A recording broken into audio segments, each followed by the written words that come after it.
Hoy voy a compartir 3 historias, una cada vez más inquietante de la otra, y al final de cada una de ellas voy a compartir la foto famosa que está asociada a estas. Pero antes de entrar en las historias de hoy, si eres fan de lo extraño, oscuro y misterioso en formato de historia, entonces has venido al lugar correcto, porque eso es todo lo que hacemos, y lo hacemos 2 o 3 veces por semana. Por lo tanto, si eso te interesa, por favor conviértete en el cirujano del hospital ubicado más cerca de donde vive el botón del me gusta. Y luego, finalmente, cuando el botón del me gusta entra en cirugía ambulatoria menor, accidentalmente hazle una craniectomía. Además, suscríbete a nuestro canal y activa todas las notificaciones para no perder ninguna de nuestras cargas semanales. Muy bien, vamos a comenzar con las historias de hoy.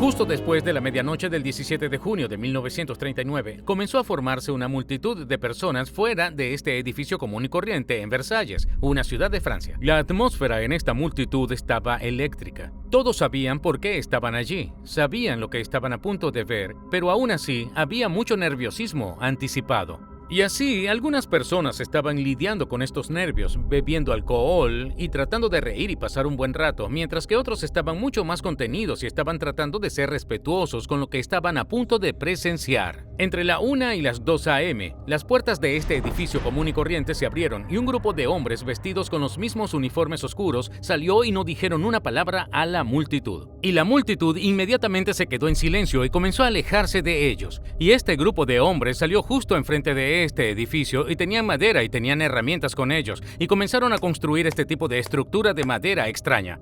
Y así la multitud quería acercarse para ver lo que estos chicos estaban haciendo, pero al mismo tiempo no querían acercarse demasiado. Y así como la multitud formó una especie de media luna alrededor de estos hombres que estaban haciendo la construcción se movían tan a la perfección como si todos ellos hubiesen construido esta estructura decenas de veces antes y fuera solo memoria corporal. Y así, alrededor de las 3 a.m., esta estructura estaba construida y colocaron esta gran canasta junto a la estructura. Y luego estos hombres empacaron sus herramientas y las piezas restantes de madera y se dieron la vuelta y volvieron a entrar por las puertas al edificio y se fueron. En este punto, la multitud se había vuelto bastante considerable fuera de este edificio y se estaban inquietando un poco porque sabían que ahora que esta estructura fue construida, la próxima vez que estas puertas se abrieran, el espectáculo realmente iba a comenzar. Este espectáculo para el que están todos aquí está a punto de suceder y todos sabían que este evento no podría ocurrir si el sol salía. Porque si el sol salía y el área estaba bien iluminada, la prensa podría tomar fotos y filmarlo. Y eso no es lo que querían las autoridades, querían que esto sucediera en la oscuridad.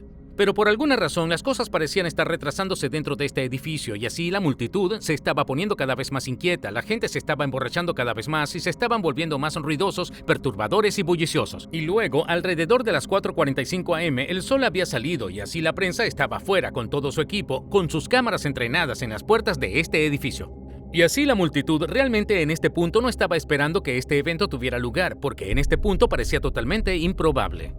Pero a las 4:50 a.m., esas puertas se abrieron y de pie en el umbral estaba Eugene Weidman de 31 años, que era un asesino en serie convicto. Sus brazos estaban atados a su espalda y el cuello de su camisa blanca se había metido hacia adentro, porque necesitaban que su cuello estuviera libre y despejado porque estaba a punto de ser decapitado. Así que los 2 guardias de cada lado de Eugene lo empujaron hacia la multitud, por lo que los verdugos detrás de él, que estaban vestidos todos de negro, podrían filtrarse y tomar posiciones junto a la guillotina, que es esa estructura de madera que habían construido temprano en la mañana. Y mientras Eugene estaba siendo sacado hacia la multitud y todo estaba preparándose para su ejecución, la multitud se volvió loca. Ellos estaban gritando y aullando y riendo y señalando y abucheando y en general estando completamente inquietos y totalmente sedientos de sangre. Eugene mantuvo la cabeza baja, no quería mirar a la multitud y no quería mirar la guillotina. Y así finalmente los 2 guardias lo giraron y lo acompañaron directamente hacia la base de la guillotina, en cuyo momento los verdugos habían tomado sus posiciones alrededor de este dispositivo. Lo agarraron y lo deslizaron hacia adelante, de modo que estaba boca abajo en la parte superior de la guillotina, y lo deslizaron hacia adelante hasta que su cabeza asomó a través de esta abertura en el extremo más lejano, en cuyo punto su cuello estaba posicionado justo debajo de esta enorme hoja que estaba colgando justo encima de él, y su cabeza estaba posicionada sobre un cubo de metal en el suelo al que estaría mirando directamente. En este punto, la multitud estaba con un pico febril y uno de los verdugos tiró de una palanca, la hoja cayó hacia abajo y le quitó la cabeza. Su cabeza cayó en el contenedor y los verdugos empujaron su torso a la cesta que había sido colocada allí antes. Y luego los verdugos y los guardias de la prisión recogieron las partes del cuerpo de Eugene y volvieron a entrar en el edificio, que era una prisión. En este punto, la multitud estaba animando y volviéndose loca, y corrieron y comenzaron a frotarse sus fulares y sus pañuelos en la sangre de Eugene, que estaba en el suelo, como una especie de recuerdo de haber estado en esta ejecución. Y, por supuesto, debido a que el sol había estado fuera durante todo este espectáculo, todo esto había sido filmado. Y así, más tarde ese día y durante los próximos días, los titulares por toda Francia se referían a esta multitud sedienta de sangre que aplaudía cuando este hombre fue decapitado, y en general hizo que Francia se viera muy mal. Y así los líderes franceses decidieron que a partir de ese momento ya no podían hacerse más ejecuciones públicas. Por lo tanto, la guillotina seguiría siendo usada durante décadas más allá de este momento, pero todo a puertas cerradas. Además, el hecho aleatorio de ser decapitado por una guillotina, tu cabeza, después de haber sido separada de tu cuerpo, permanece consciente durante aproximadamente 10 a 12 segundos, o eso dicen. Y aparentemente ha habido muchos casos en los que el verdugo, después de que al condenado se le haya extirpado la cabeza, gritará el nombre de la persona a la que le acaban de extirpar la cabeza, y esa persona mirará a la persona que le llama, y parpadeará o intentará pronunciar palabras durante varios segundos antes de que la falta de oxígeno mate al cerebro y luego la cabeza ya no esté consciente. Estas son algunas de las imágenes más notables que se utilizaron en los materiales mediáticos de la ejecución de Eugene Weidman.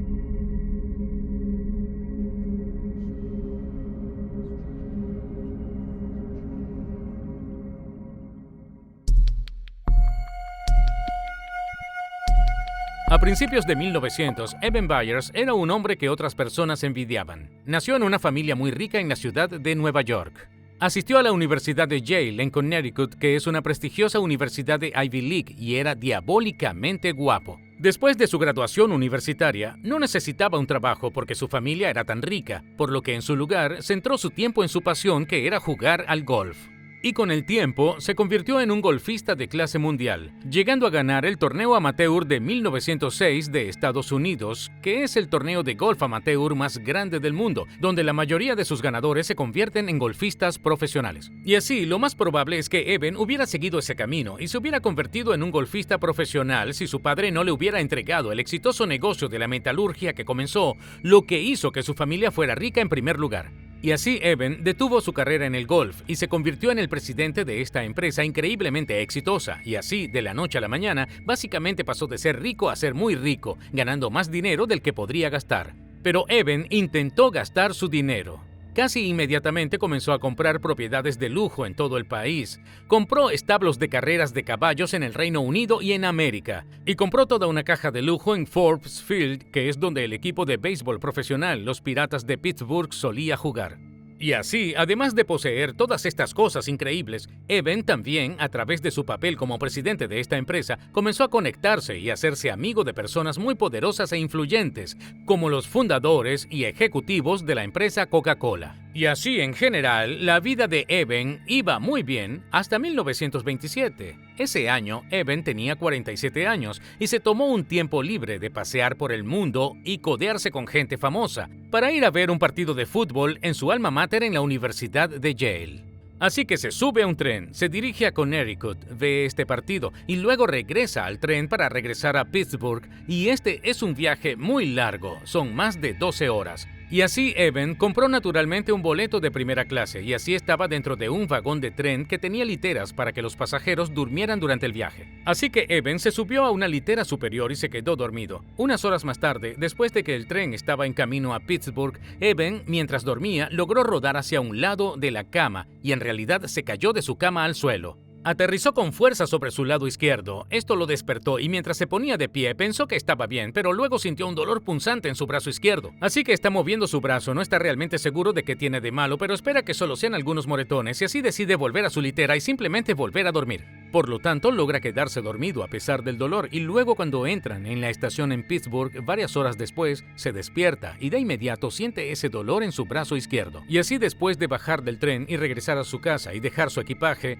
fue directamente al consultorio de su fisioterapeuta para preguntarle si había algo que pudiera hacer para ayudar con el dolor en su brazo. Y así el fisioterapeuta examina el hombro de Eben y determina que no hay daño estructural en su brazo, pero obviamente Eben está sufriendo y entonces dice: mira, sabes, hay un nuevo producto que vino en línea que es bastante caro, pero ya que eres un hombre de medios, tal vez es algo que quieres considerar. Se llama Raditor y se supone que atenúa los dolores y molestias y se supone que te da un gran impulso de energía. Ya sabes, tal vez quieras probar eso.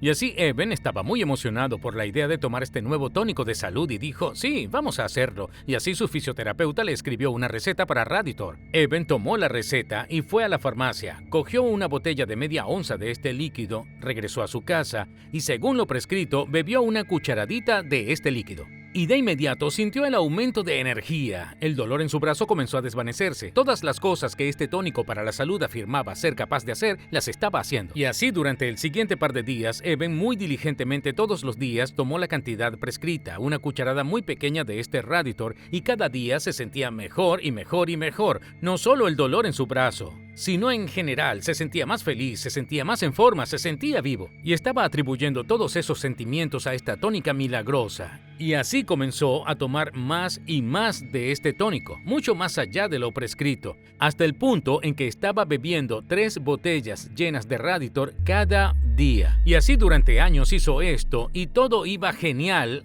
hasta que se le cayó la mandíbula. Literalmente, en 1931, un día, su mandíbula inferior solo se separó de su cráneo y se aflojó.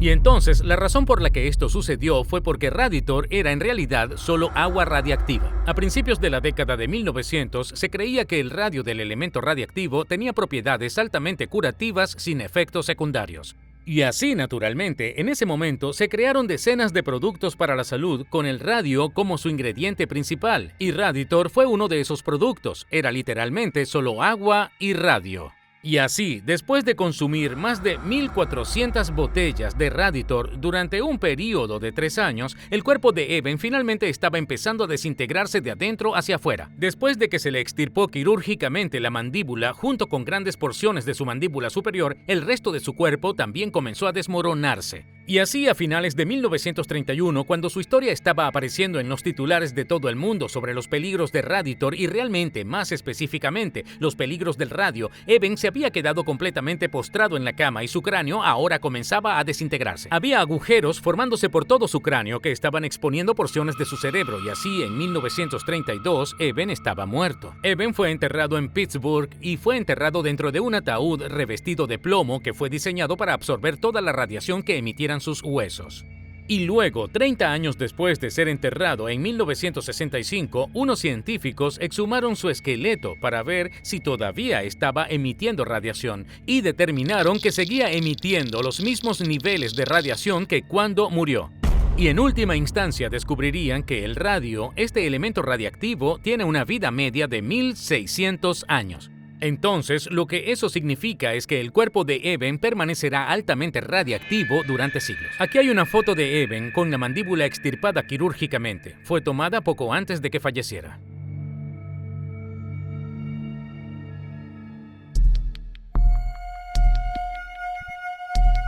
Todavía hay cierto debate sobre lo que sucedió exactamente en esta historia que estoy a punto de compartir con ustedes, y así para transparencia en este video voy a confiar en la narrativa que fue presentada en el tribunal por la demandada. Y con eso en mente, aquí vamos. En la tarde del 3 de diciembre de 2012, un fotógrafo independiente que trabajaba para el periódico New York Post, llamado Umar Abbasi, estaba caminando por las escaleras de la estación de metro de la calle 49 en la ciudad de Nueva York. Esta estación, muy concurrida, se encuentra a solo pocas cuadras de la famosa Times Square, y así, después de que Umar bajara a esta estación de metro subterráneo, se acercó a uno de los grandes kioscos automáticos que parecen un cajero automático y compró un billete de metro. y luego con su boleto se acercó a los torniquetes, deslizó su billete a través de la ranura, empujó más allá de los torniquetes y ahora estaba parado en el andén real del tren. Y desde donde estaba Umar, esta plataforma básicamente era como una enorme acera que se extendía hasta su derecha, un par de cientos de pies, y todo el camino a su izquierda un par de cientos de pies. Y frente a esta plataforma estaban las pistas reales abajo, debido a que el tren cuando salía del túnel en realidad vendría justo al lado de este andén, con casi ningún espacio libre entre el andén y el tren. Como tal, el borde delantero del andén, básicamente el borde del andén del tren, que está más cerca de las vías del tren, tiene esta gran línea amarilla pintada a través de él para evitar que los pasajeros se queden demasiado cerca del borde, porque si el tren llegara podrían ser golpeados por el tren. Y así como Umar está de pie en esta plataforma y está mirando a izquierda y derecha, está totalmente lleno de gente y están todos como aglomerados contra la pared más allá de esta línea amarilla. Y entonces Umar decide que va a girar a la derecha y esperar en el extremo derecho de la plataforma, solo porque vio que en el extremo lejano parecía haber una brecha en las personas y pensó que podría pararse allí. Y así Umar comienza a moverse más allá de todas estas personas en el lado derecho de la plataforma y en su mayor parte, todos los que están pasando o bien tienen su cabeza enterrada en su teléfono o están escuchando música o ambos. Porque lo de viajar en tren, especialmente los trenes en ciudades concurridas, es que ninguno de los viajeros quiere hablar con nadie más, quieren que los dejen completamente tranquilos. Y así como Umar está caminando, todo el mundo básicamente estaba haciendo eso, pero en algún momento pasó al lado de dos personas que estaban participando en una conversación bastante acalorada. Umar no tenía idea de lo que estaban discutiendo, o si siquiera estaban discutiendo en absoluto, no sabía quiénes eran estas personas, pero tomó nota mental del hecho de que dos hombres estaban discutiendo entre sí. Así que pasó junto a ellos, no lo pensó mucho y llegó a una brecha en la pandilla de personas esperando el tren y allí se quedó, bien atrás de la línea amarilla, donde sacó su cámara y comenzó a hacer clic en las imágenes que había tomado ese mismo día en una sesión de fotos anterior. Y así, mientras hace clic en estas imágenes, comienza a notar que esos dos hombres que habían estado discutiendo antes ahora se están gritando directamente el uno al otro. Están gritando obscenidades entre sí, no está claro quién está peleando sobre qué o quién es el agresor, pero es muy obvio que en este punto están peleando. Y así Umar apartó la mirada de su cámara y miró a la izquierda por la plataforma hacia estos dos chicos. Y así estos dos tipos están a unos 100 a 125 pies de distancia de él. Y todas las personas que estaban de pie en las cercanías de estos dos hombres están empezando a moverse lejos de ellos, simplemente no quieren tener nada que ver con ellos. Porque el tema de estar en el metro, especialmente en ciudades como Nueva York, es que hay mucha gente que baja a estas estaciones de tren que están embriagadas o mentalmente inestables.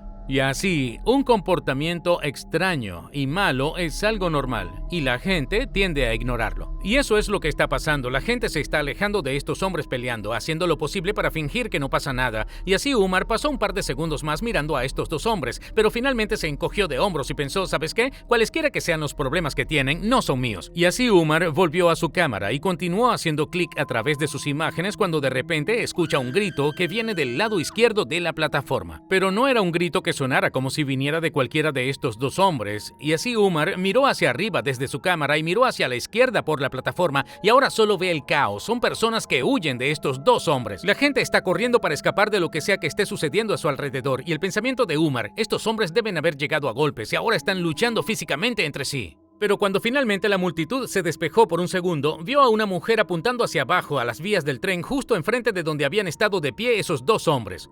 Y entonces Umar mira a la mujer y sigue su dedo hacia abajo en las vías y ve que ahora hay un hombre, uno de los dos hombres que habían estado peleando, acostado boca abajo en las vías del tren. Y luego, para horror de Umar, mira hacia arriba por el túnel de donde saldría el tren y ve los faros del tren. Ahora está llegando a la estación. Y así Umar comienza a correr por la plataforma para tratar de llegar a este hombre para sacarlo de las vías. Y mientras corre, saca su cámara y enciende el flash y mantiene el obturador abajo y lo apunta al conductor del tren esperando que el parpadeo de su cámara le dé señal al conductor del tren de poner el freno de emergencia y detener el tren antes de que golpee a este tipo en las vías. Y mientras Umar está corriendo tratando de señalar a este conductor de tren, el hombre en las vías trata de ponerse de pie y Umar ve que está realmente luchando para ponerse de pie. Y cuando finalmente se levanta, gira y agarra el borde de la plataforma e intenta levantarse y salir de las vías, pero no tiene la fuerza ni la coordinación.